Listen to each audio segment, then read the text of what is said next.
கடவுள் அருள் டிவி நேயர்களுக்கு உங்களின் மருத்துவ ஜோதிடர் எஸ்ஆர் சங்கரேஸ்வரியின் அன்பான வணக்கங்கள். ஆனி மாத பலன்கள். தமிழ் மாதத்திலே பாருங்களேன், 3வது மாதமாக அதுவும் கூட காற்று ராசி அப்படிங்கிறது ஆனி மாதம். இந்த ஆனி மாதத்தில் தான் பாருங்கள் சூரியன் தன்னுடைய ட்ராவலில் ஆனி மாதத்துக்குள்ளே மிதுனத்துக்குள்ளே வர்றாரு. அப்போ இது எப்போ வருதுன்னா 15/6/2026 மத்தியானம் 12:46 பிஎம்முக்கு வராரு. 16/7/2026 வரைக்கும் சூரியன் மிதுனத்திலே இருக்கார். தன்னுடைய காற்றாசிலே தன்னுடைய சஞ்சாரத்தில் இருக்கிறதுனால அப்போ இந்த காலகட்டத்துங்க அந்த ஆனி மாதம் பிறக்கிறது பாருங்கள் கன்னி லக்கணத்தில் பிறக்குது. கன்னி லக்கணத்தில் நட்சத்திரம் உங்களுக்கு மிதுன சீர்ஷ நட்சத்திரத்தில் மிதுன ராசியில் பிறக்குது. இப்போ சூரியன் சந்திரன் சேர்க்கை அப்படிங்கிறது ஒரே ராசியில் தான் கூடுது. அன்றைக்கி பாருங்கள் அமாவாசையோட கூடிய காலமாகத்தான் இருக்குது. இந்த ஆனி மாதம் அப்படின்னாலே இந்த ஆனி மாதம் பிறக்கிற பிள்ளைகள் எல்லாமே குழந்தைகள் எல்லாமே பாருங்கள் அதிகமாக புத்திசாலியாக இருக்கக்கூடிய வாய்ப்பு அதிகமாக இருக்குது. படிப்பில் சிறந்து விளங்கக்கூடியவங்களும் இந்த ஆனி மாதத்தில் பிறக்கிற பிள்ளைங்க தான். ஏன்னா இந்த ஆனி மாதம்தான் பாருங்கள் புதனுடைய ஆட்சி அங்கே அதிகமாக இருக்கிறனால அதில் பிறக்கக்கூடிய குட்டீஸ்கள் எல்லாமே பாருங்கள் அதிகமாக ஒரு மேதாவித்தனமாகவும் ஒரு நகைச்சுவை உணர்வோடு இருக்கக்கூடிய வாய்ப்புகள் அதிகமாக இருக்குது. இந்த ஆனி மாதத்தில் பெரும்பாலும் உங்களுக்கு காற்று அதிகமாக வீசக்கூடிய வாய்ப்புகள். இந்த காற்றுனால பாருங்கள் விவசாயம் செய்கிறவர்களுக்கு கொஞ்சம் பாதிப்புகள் அதிகமாகவே ஏற்படும். அப்போ அதற்கு தக்க அவங்க முன்னெச்சரிக்கை நடவடிக்கை செஞ்சுக்கிறணும். அதே மாதிரி அங்கே இப்போ ஆடு வளர்க்குறோம் அப்படின்னா அந்த ஆடு வளர்க்குறவங்க இந்த மாடு வளர்க்குறவங்களுக்கு எல்லாத்துக்குமே இந்த ஆனி மாதம் அப்படிங்கிறது கொஞ்சம் எச்சரிக்கையாக இருக்கக்கூடிய காலகட்டங்கள். ஏன்னா காற்றினால் பரவக்கூடிய நோய்கள் வர்றதுனால இந்த ஆடு மாடு இந்த கோழி இந்த மாதிரி வீட்டில் வளர்க்கக்கூடிய அந்த உயிரினத்துகளுக்கு கொஞ்சம் பிரச்சனைகள் தரக்கூடிய மாதமாக இருக்கிறனால அதுலேயும் கொஞ்சம் கவனமாக இருந்துக்கணும். இந்த ஆனி மாதத்தில் பொதுவாகவே வழிபாடுகளுக்கு ரொம்ப முக்கியத்துவம் கொடுக்குறது ரொம்ப நல்லது.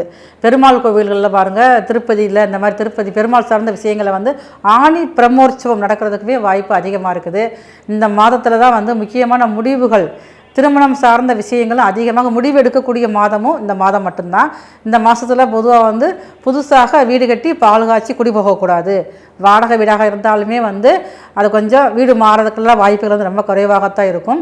ஆனால் அதற்குண்டான முயற்சிகள் வேணால் எடுக்கலாம். பூமி பூஜையெல்லாம் எதுவும் பண்ணக்கூடாது. இப்போ வீடு கட்டணும் ஒரு பிளான் பண்ணோன்னா அதுக்கூட முயற்சியில் எடுக்கலாம். மற்றபடி இடம் வாங்கலாம், எல்லாம் செய்யலாம். திருமணத்துக்காக போய் வரன் பார்க்குறது பெண் பார்க்குறது இதெல்லாம் நீங்கள் செஞ்சுக்கலாம். சுபகாரியங்கள் இந்த மாதிரி செஞ்சுக்கலாம். ஒழுசு வீடு கட்டி போகிறது இதெல்லாம் செய்யவே கூடாது. அது உங்கள் வீட்டில் ஒரு மூத்த குழந்தையாக இருந்தாங்க அப்படின்னா அவங்களுக்கு திருமண காரியங்கள் எடுக்கிறப்ப இந்த ஆனி மாதத்தை தவிர்க்கிறது ரொம்ப ரொம்ப நல்லது உங்களுக்கு. அப்போ இந்த ஆனி இவ்வளோ சிறப்பான இந்த ஆனி மாதத்தில் ஒவ்வொரு ராசிக்கும் மேசம் முதல் மீனம் வரைக்கும் இந்த கிரக நிலைகள் படி என்னென்ன நன்மைகள் நடக்குது, என்னென்ன விஷயங்களை நீங்கள் எச்சரிக்கையாக இருக்கணும், எதில் நீங்கள் முயற்சி எடுத்தால் நீங்கள் உங்களால் ஜெயிக்க முடியும், வெற்றி பெற முடியும் அப்படிங்கிற விஷயங்களில் ஒவ்வொரு பதிவாக நம்ம பார்க்க போகிறோம். வாங்க வீடியோக்குள்ளே போகலாம். அன்பான மிதுனராசி நேயர்களே, இந்த ஆனி மாதம் முழுவதுமே உங்களுக்கு ஒரு படபடப்பு ஒரு டென்ஷன் அதிகமாக இருக்கக்கூடிய மாதம். ஏன்னா உங்களுக்கு பலதரப்பட்ட இடங்கள்லேருந்து பலதரப்பட்ட வாய்ப்புகள் வந்துக்கிட்டே இருக்கும். அப்போ நம்ம எந்த வாய்ப்பை பயன்படுத்துறது, எந்த வாய்ப்பை நம்ம விடுறது, எது நமக்கு நல்லா இருக்கும் அப்படிங்கிற மாதிரி ஒரு மனசு ஒரு குழப்பத்தில் இருப்பீங்க. அப்போ இதுக்கெல்லாம் பாருங்கள் உங்களுக்கு சரியான முறையில் ஒரு அரை மணி நேரம் உட்காந்து நீங்கள் யோசனை பண்ணால் மட்டும்தான் நீங்கள் எந்த ஒரு காரியம் செஞ்சாலும் எல்லாட்டையும் நீங்கள் அட்வைஸ் கேட்பீங்க, ஆலோசனை கேட்பீங்க. ஆனால் கடைசியில் உங்களுடைய முடிவுகளில் மட்டும்தான் ஜெயிக்க முடியும். சுயமான முடிவுகள் மட்டும்தான் உங்களால் ஜெயிச்சு அடுத்த கட்டத்துக்கு கொண்டு போக முடியும். ஏன்னா இந்த மாத பிறப்பிலே பாருங்கள் சூரியன் சந்திரன் புதன் சேர்க்க உங்களுடைய ராசி நாதனே சந்திரன் கூடயே சூரியன் கூட சேர்க்கப்பட்டிருக்கிறதுனால உங்களுக்கு அதிகமான மன வலிமை இந்த மாதத்தில் அதிகமாக இருக்கும்.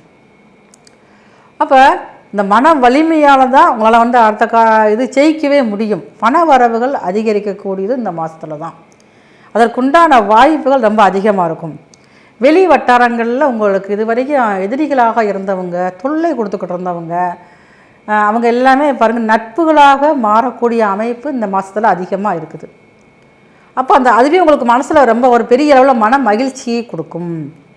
ஏன்னா உங்கள் ராசிக்கு 6ஆம் இடத்தையும் குரு பகவான் பார்வை இருக்குது இந்த மாதம் முழுவதுமே அப்போ அவங்களுடைய அந்த எதிரிகள் நண்பர்களாக மாறுறப்ப நீங்கள் முழு நம்பிக்கையோடு அவங்கள நம்பி நீங்கள் செயல்படலாம். மனசுக்குள்ள எந்த ஒரு பயமும் எந்த ஒரு அச்சுறுத்தலும் தேவையில்லை. வருமானங்கள் கொஞ்சம் தடைகளை கொடுத்தனாலும் நீங்கள் எதிர்பார்க்காத அளவுக்கு பெரிய அளவில் லாபத்தை கொடுக்கக்கூடியதாக இந்த மாதம் முழுவதுமே இருக்குது. உத்தியோகம் பார்க்குறவங்க கொஞ்சம் உங்களுடைய வேலையில் கொஞ்சம் கவனமாக இருக்கணும். அங்கே வேலை பார்க்கக்கூடிய இடங்களில் அங்கே இருக்கக்கூடிய பெண்கள்கிட்ட ரொம்ப ரொம்ப நீங்கள் வந்து வார்த்தையில் கவனமாக இருக்கணும். அப்போ தான் உங்கள் வேலையில் எந்த ஒரு பிரச்சனையும் வராமல் இருக்குது. ஏன்னா குரு பகவான் ஒரு ராசிக்கு 6ஆம் இடத்தை பார்க்குறதுனால வேலை செய்கிற இடத்துல ரொம்ப ரொம்ப கவனமாக இருக்கணும். அதே குரு பகவான் உங்கள் ராசிக்கு 8ஆம் இடத்தையும் பார்க்குறாரு. அப்போ திடீர் அதிர்ஷ்டம் அப்படின்னு சொல்லக்கூடிய திடீர் யோகம் இந்த மாதத்தில் மிதுன ராசிக்காரவங்களுக்கு இருக்குது. அதுக்காக முழுசும் அதில் நீங்கள் வந்து கவனம் செலுத்தக்கூடாது. அப்போ குடும்பங்களில் உங்களுக்கு வந்து சுப நிகழ்வுகள் நடக்கக்கூடிய வாய்ப்புகள் அதிகமாக இருக்குது. அது உங்களுடைய உடன் பிறந்தவங்க வீட்டில் சுப காரியங்கள் நடப்பதற்கும் வாய்ப்பு அதிகமாக இருக்குது. அதுக்கு நீங்கள் வந்து மன மகிழ்வோய் சென்று மன மகிழ்ச்சியோடு வளம் வருவீங்க. அந்த மாதிரி அமைப்புகள் இந்த ஆனி மாதம் முழுவதுமே இருக்குது. அசையா சொத்துக்கள் வாங்கக்கூடிய அமைப்புகள் அதிகமாக இருக்குது. ஆனால் இருந்தாலும் புதியதாக நீங்கள் வந்து கடன் வாங்கக்கூடாது. கடன் வாங்கி நீங்கள் வாங்கினீங்க அப்படின்னா அந்த கடனை அடைக்கிறதுக்கு பெரிய போராட்டமாக இருக்கும். கடன் வாங்காமல் இருந்தால் மட்டும்தான் உங்களால் வந்து அடுத்து வரக்கூடிய காலங்களில் உங்களால் சமாளிக்க முடியும். அப்போ எதிரிகளுடைய பிரச்சனைகள் முதல்ல குறைஞ்சிருது. அப்போ நான் ஏற்கனவே கடன் வாங்கிட்டு அந்த கடனை எப்படி அடைக்கிறதுன்னு நீங்கள் அப்போ இந்த நேரங்களில் கடன் பிரச்சனைகள் தீரும். முழுதாக இந்த ஆனி மாதத்துலேயே பாருங்க கடன் பிரச்சனை முழுசாக வந்து உங்களுக்கு அதுலேருந்து வெளியில் வந்துடுவீங்க. எப்பா சாமி இனிமேல் கடனே வாங்கவே கூடாது அப்படிங்கிற இடத்துக்கு வந்துடுவீங்க. உங்களால் முடிந்தால் இந்த மாதத்தில் உங்களுடைய அன்னைகிட்ட போய் ஒரு ஆசீர்வாதம் வாங்கிட்டு வாங்க. ஏன்னா உங்கள் லக்கணத்துக்கு 4ஆம் இடத்துல உங்கள் ராசிக்கு 4ஆம் இடத்துல தான் இந்த ஆனி மாதம் பிறப்பானது இருக்குது. அது உங்கள் ராசிநாதன் தான். உங்கள் ராசிக்கு இந்த 3 நாள் கூடியவர் தான். புதன் வந்து உங்கள் ராசியிலே வந்து ஆட்சியோடு இருக்கார். அப்போ இந்த ஆனி மாதம் பிறந்த உடனே ஒரு நாள் வந்து உங்களுடைய அன்னையிட்ட போய் ஒரு ஆசீர்வாதம் வாங்கிட்டு வருது உங்கள் வாழ்க்கையில் மிகவும் சிறப்பானதாக மாற்றக்கூடிய அமைப்புகள் வந்து ரொம்ப வந்து அதிகமாகவே இருக்குது. இதுவரைக்கும் குழந்தை பாக்கியம் இல்லாதவர்களுக்கு இப்போ இந்த மாதத்தில் குழந்தை பாக்கியம் உருவாகும்.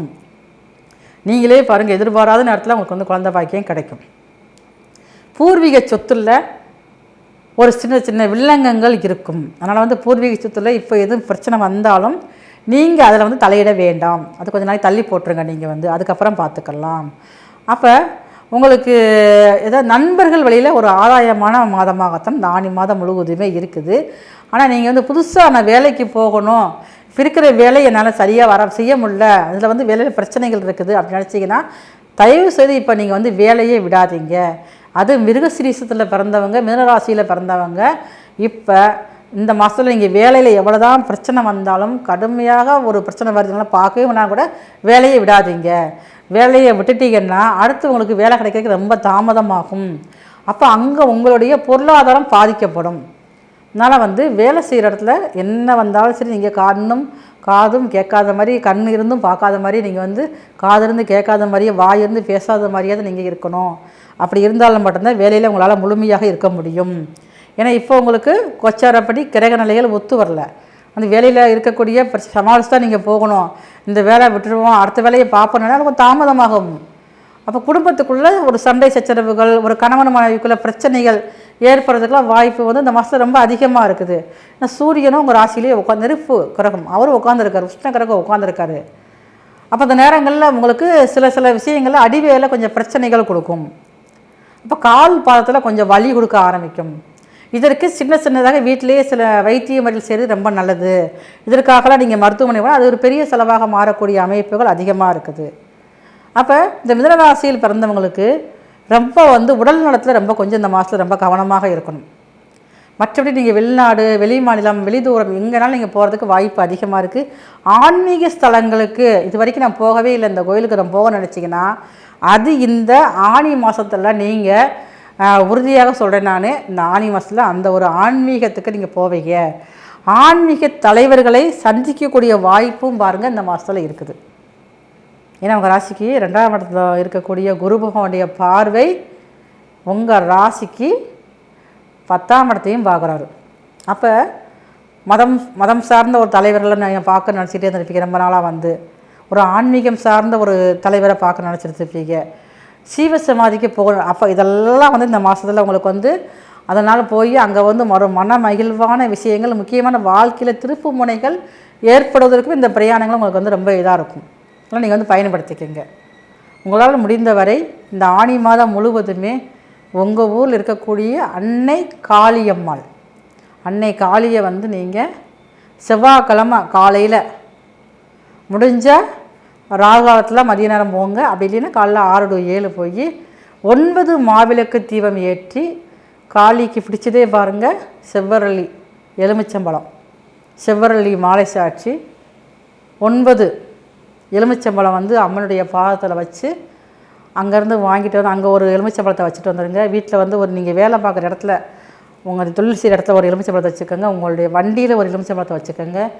மீதி எலுமிச்சம்பழத்தை நீங்கள் வந்து ஒன்று லெமன் சாதமோ லெமன் ஜூஸோ சாப்பிட்டு குடும்பத்தில் உள்ள அனைவருமே நீங்கள் வந்து அதை வந்து சாப்பிட்டு வந்தீங்க அப்படின்னா இந்த ஆனி மாதம் முழுவதும் மிகவும் சிறப்பான மாதமாக இருக்கும். கடவுள் அருள் டிவியை பார்த்தமைக்கு நன்றிகள். மேலும் இது போன்ற தகவல்களை தெரிந்து கொள்ள கடவுள் அருள் டிவியை சப்ஸ்கிரைப் செய்யுங்கள். மறக்காமல் பெல் ஐக்கானை கிளிக் செய்யுங்கள்.